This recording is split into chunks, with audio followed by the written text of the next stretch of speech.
Хората имат интуиция, но в повечето случаи не й вярват. И не защото не работи, а защото ги е страх от това, на къде може да ги заведе.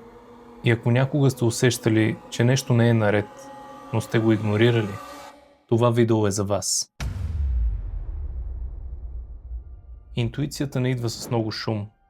Тя не настоява, не се защитава, не се и опитва да ви убеждава. Тя просто се появява и изчезва, ако не я чуете. Познат ли ви онзи момент, в който нещо във вас казва: тук не е твоето място? И вие веднага започвате да мислите: така е, да, но... И почвате да си търсите оправдания. И това е момента, в който вие заглушавате своята собствена интуиция. Най-голямата заблуда за интуицията е тази, че тя е просто чувство, или емоция, или импулс, или моментно желание. Не е точно това. И ако бъркате интуицията с някои от нещата, които изброих, съвсем нормално е да не й вярвате. Важен въпрос: какво всъщност е интуицията? Интуицията е бърза форма на разбиране, която идва преди самото обяснение. Тя е знание без аргументи. Чуйте този интересен факт. Мозъкът ни обработва информация на два слоя – съзнателен и подсъзнателен. Подсъзнанието разпознава модели много преди умът да ги обясни. Може да се каже, че интуицията е нещо като отчет от тази обработка. Интуицията е интелигентност, която още не сме превели с думи. Защо повечето хора не се доверяват на своята интуиция? Сигурен съм, че повечето от вас имат този проблем. Интуицията не дава гаранция, а хората искат сигурност. Да следваш интуицията си буквално означава да носиш сам последствията. Сега ще ви споделя и няколко причини защо липсва доверието към интуицията. Първа причина – страхът от отговорност. Почти никога интуицията не дава гаранция. А какво търсят хората? Сигурност. Да следваш интуицията си, според мен, означава, че трябва да носиш последствията. Изцяло сам. Втора причина – научени сме да не си вярваме.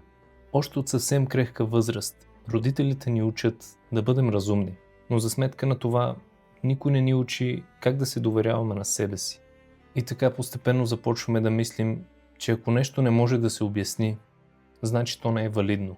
Трета причина – интуицията често води до неудобни решения. Тя рядко ще ти каже това, което искаш, но тя ще ти каже това, което трябва. Добре де, хора, не сте ли имали понякога усещане, че някак си не се чувствате на мястото си? Не усещате, че това е човека за вас. Искате да продължите, но нещо ви дърпа назад. Въпросът тук е дали осъзнаваме какво губим, когато заглушаваме своята интуиция. Всеки път, когато не слушате интуицията си, вътре нещо във вас отслабва. Хората губят вътрешен покой, увереност, посоката и доверието в себе си. А най-тихото предателство е това към самия теб. Как да се научим да чуваме своята интуиция? Създавайте тишина. Няма как да чуете интуицията си, докато е шумно.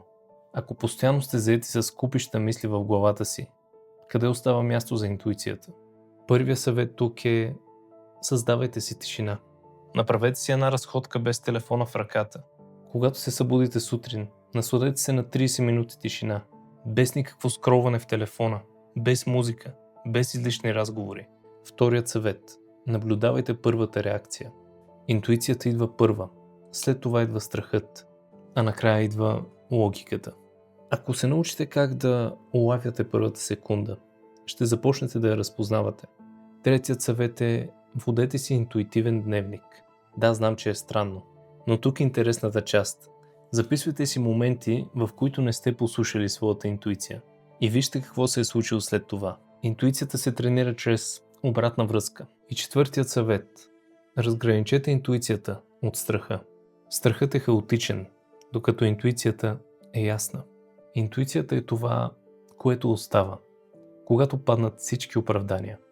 И финалът, който смятам, че е важен за всички вас, които стигнахте до тук. Интуицията не е за всеки. Тя е за хора, които са готови да живеят със собствените си решения. Интуицията няма да ви обещае лесен път, но тръгвайки по него, може да получите неща, които никога не сте си представили, че може да имате. А когато започнете да чувате интуицията си, докато сте будни, в следващият момент ще започнете да я чувате и в съня си. И така, хора, ако смятате, че видеото ви е било полезно или е донесло някаква стойност в живота ви, може да го харесате. Също ще се радвам да чуя и вашето мнение по повод интуицията. И друго нещо, което ми е важно да знам, вярвате ли в сънища? Спомняте ли си някой от тях? Бих искал да направя едно видео на тема осъзнато сънуване, но това ще се случи само ако и вие искате нещо подобно. Така че ще се радвам да споделите и вашето мнение в коментарите. И не забравяйте да се абонирате за още полезни и стойностни видеа. Слушайте се в интуицията си. Благодаря ви.